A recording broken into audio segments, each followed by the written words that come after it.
ఇది పోరాటం మనుషులంతా కొనసాగుతుంది. పెద్ద పెద్ద సంఘాలలో కొనసాగుతుంది. కొందరు ఆస్తుల కోసం, కొందరు డబ్బు కోసం, కొందరు ఫేమ్ కోసం రకరకాల చదువుతుంది. భూమి అంతా చీకటి పొందుతుంది. మంచి దినాలు వచ్చినాయి. ఆఖరి గడియల్లో మనం ఉన్నాం.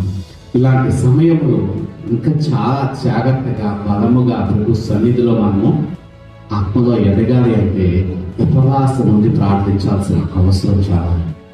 ఈవేళ స్టెప్ బై స్టెప్ మనం ప్రార్థన చేద్దాం. ప్రార్థన అంటే చెప్పండి. దేవుడితో మాట్లాడాలి. ఎస్, నేను మీతో మాట్లాడుతున్నానా? నేను మీకు కనపడుతున్నానా? నా మాట కనపడుతుందా? నా మాట కనపడుతుందా? వినపడుతుందా? మాట వినపడుతుంది కానీ కనపడలేదు కదా, మాటే లేదని అనొచ్చు మనం. ద సేమ్ వే దేవుడు కూడా ఆత్మరూపిగా ఉన్నారు. ఆయన మన కంటికి కనపడదు. వినపడినటువంటి మాటను ఆయన వింటారు. మనం ఆయనతో మాట్లాడేటప్పుడు మన ఆత్మలో మాట్లాడాలి. ఆయన ఆత్మ కనుక ఆయనతో మనం కమ్యూనికేట్ చేసేటప్పుడు మన ఆత్మలో నుంచి మాట్లాడాలి. కేవలం మన మనసులో నుంచి మన పెదాల ద్వారా మాట్లాడితే ఆయన వినడు. ప్రార్థన ఎక్కడ మొదలవ్వాలి? ఇప్పుడు ఆత్మలో మొదలవాలి, హృదయంలో మొదలవాలి. పెదాలతో ప్రార్థన చేసినా, జస్ట్ మనసులో మనం ఏదో 4 మొక్కలు నేర్చుకొని ప్రార్థన చేసినా అది ఆయనకి చేయాలి. లేకపోతే ఉపవాసం ఎందుకు? మనం ఖాళీ కడుపుతో ఆయన సన్నిధికి, ఆయన ఇంటికి వచ్చి వారి దుఃఖంతో ప్రార్థన చేస్తే తండ్రికి ఇష్టమా? నో. ఫాస్టింగ్, ఉపవాసము మన సీరియస్నెస్ ని తెలియజేస్తుంది.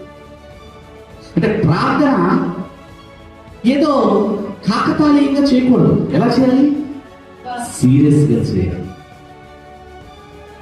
పూర్వకాలం మన పూర్వీకులు ఆ దినాలలో గోలిపట్ట కట్టుకొని బూడిద చల్లుకొని ఉపవాసం ఉండి మరి వాళ్ళ సీరియస్నెస్ తెలియజేసేవారు. ఒక సమస్య వచ్చింది. ఆ సమస్యకి పరిష్కారం వెతకాలి అంటే సమస్య ఎందువల్ల వచ్చింది? నా తప్పు వల్ల వచ్చిందా? అపవాది దాడి వల్ల వచ్చిందా? దేవుడు అనుమతిస్తే వచ్చిందా? యోగ జీవితంలో వచ్చినట్టు, లేదంటే నా పూర్వీకులు తప్పు వల్ల వచ్చిందా? నన్ను ఎవరైనా శపించాడా? నాకు అగేన్స్ట్ ఎవరైనా చేతపడి చేశాడా? ఇంకో ప్రయోగం చేశాడా? అనేకమైన కారణాలు ఉంటాయి. బట్ సమస్యలో మనమైతే చిక్కుకొని ఉన్నాము. మనకు విడుదల కావాలి. అవునా కదా? అది తోడుకోవాలి అంటే మనం సీరియస్ గా ప్రే చేయాలి. ఈరోజు చేద్దాం. ఆమేన్. చూస్తున్న మీ అందరికీ యేసు నామములో సమాధానము కలుగునుగాక. మనము అంచె దినాలలో ఉన్నాము, ఆఖరి గడియల్లో ఉన్నాము. ఈ భూమిపైన జీవించే మనందరము చాలా సీరియస్గా ప్రార్థించాల్సిన సమయం ఆసన్నమైందని నేను అనుకుంటున్నాను. ఎస్, ప్రార్థనకి పునాది విశ్వాసము.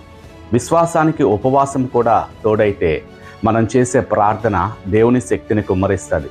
ఆ శక్తి మన జీవితంలో మనం ఊహించలేనటువంటి అనేకమైన అద్భుత కార్యాలను జరిగిస్తుంది. అవును, మనం అడుగు వాటన్నింటికంటే, ఊహించు వాటన్నింటికంటే అత్యధికముగా చేయగల శక్తి ఆ దేవుని యొద్ద ఉన్నది.